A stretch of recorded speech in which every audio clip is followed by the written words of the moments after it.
Okay guys, so these are going to be my current tactics for the 4-3-3-2, or I like to call them Pep's tactics, Man City tactics. I've been using them in Futchamps this weekend. I'm 9-3 right now, just playing casually on Sunday. I'm going to try to get goal 3 today, so I got to win 5 more. But basically, nothing too crazy. I go balanced, 5 width, 4 depth, because patch, ever since this patch, it seems like 5 or 6 needs to be the width. It seems like the wider the players are, the more ground they can cover, and that seems to be like the way to defend. You're gonna see a lot of people now act like this, where they go drop back and probably like this, and they're probably in like 5 backs or 3 backs or stuff like that, where everyone will come back. That's gonna be the new kind of like pussy meta or bitch meta, whatever you want to call it. But me, I like to keep it standard. We are running a sort of a pressing formation without pressing. So you're going to ask, how is this press when you're on balance 5-4? This is pretty standard. You'll see in the instructions. Now, offensive, honestly, this is preferential. I would go between long ball or balance. It depends how, if you're someone who really understands the manual run system and how you can create runs, or like you feel like you're really good at reading the game, you can obviously leave it on balance 5-5 and just do what you do.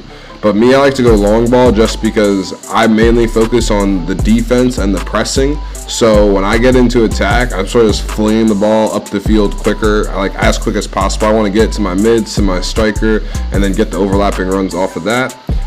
For me personally, I like corners on 1-1. Some people like 3-3. If you obviously know how to score corners, you can watch YouTube videos on how to score corners. If this is something that you know how to do, by all means, put it up at 3-3 if you want to. Me personally, I'm 1-1. I usually pass out of corners anyway, so 1-1 works well for me.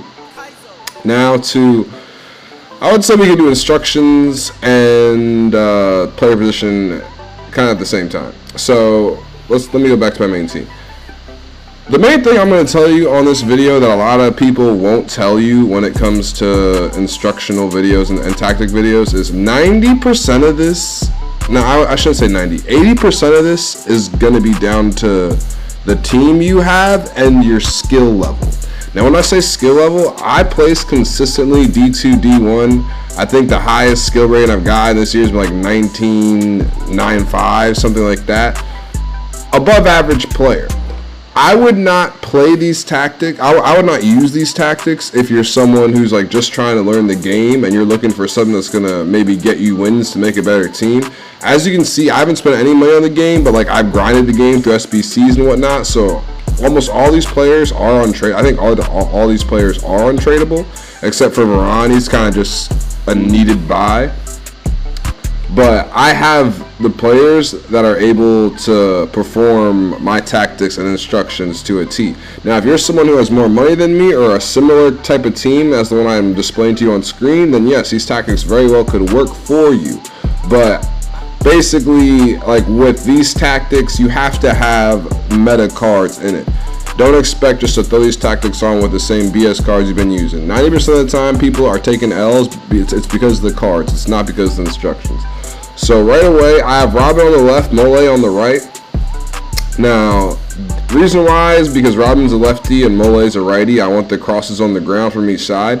Mainly though, I like Robin coming in off the left. I'm really going to work between Mendy and Robin. Now this is me personally. I like to work it on this side because as you can see from instructions, it's cut inside, get in behind, get in the box or cross. That's pretty standard for the left and right wings.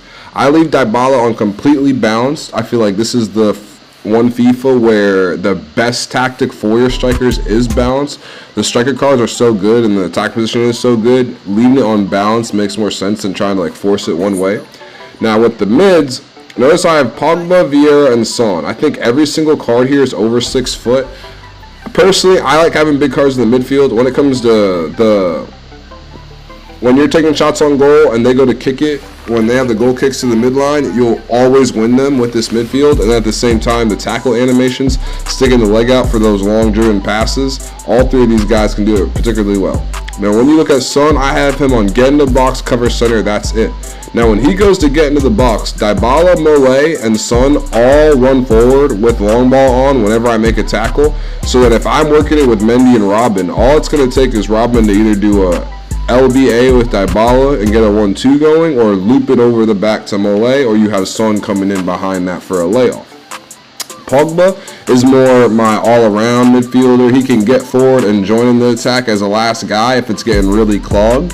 But mainly, he's there to stand in the middle and cut out the passes. Vieira is strictly defense. He's going to be on cut passing lanes, stay back, cover center. He's just there to sweep up whatever Varane and Vidic can't get. These three are basically the triangle that always stay back. And then Pogba is on stay back, stay on the edge of the box, and cover center. He has high medium work rates naturally, so he's going to get forward, but him staying on the edge of the box allows it to just be these four in the box, which is how I want it. I don't really want it to be 5. I think that's personally too much. Now, the main difference with my tactics that most people won't use, I leave it on balance for the fullbacks. I think with the way this game flows and how important overlapping runs are now, especially with the patch, balanced attacking is the best way for your fullbacks. Now, this will leave you exposed if you don't know how to defend. In my gameplay, like, you're going to see a few goals after this that I score. A lot of it is me toggling and dragging players into position with a quick reaction time. That's going to be something you need to do. But the beauty of this is when you get players like Son or Pogba or Vieira pick off a pass, instead of only having Mole and Dybala or Robin and Dybala as options, you can automatically go out to your fullbacks, and they're usually wide enough to get the through balls directly in behind your wingers who are already cutting inside. So you'll see in the gameplay with the goals I scored how easy it was to create opportunities. More often than not, I have more than one-on-one opportunity a game, and I'm all about percentages. So the more you have a one-on-one shot, especially with the meta cards that I have, the more you'll win. Backline, besides the balance attack, overlap on the fullbacks, and then just I leave the keeper and the center backs the way it is.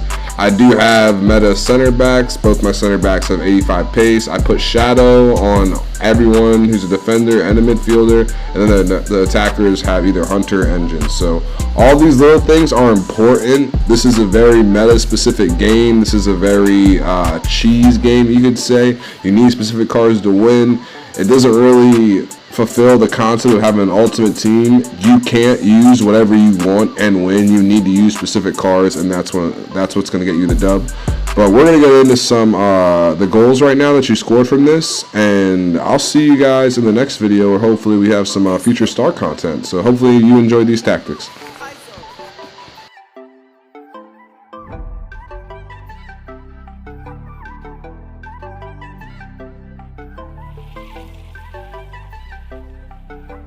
Get that bag, get bro.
AC though. Kaizo.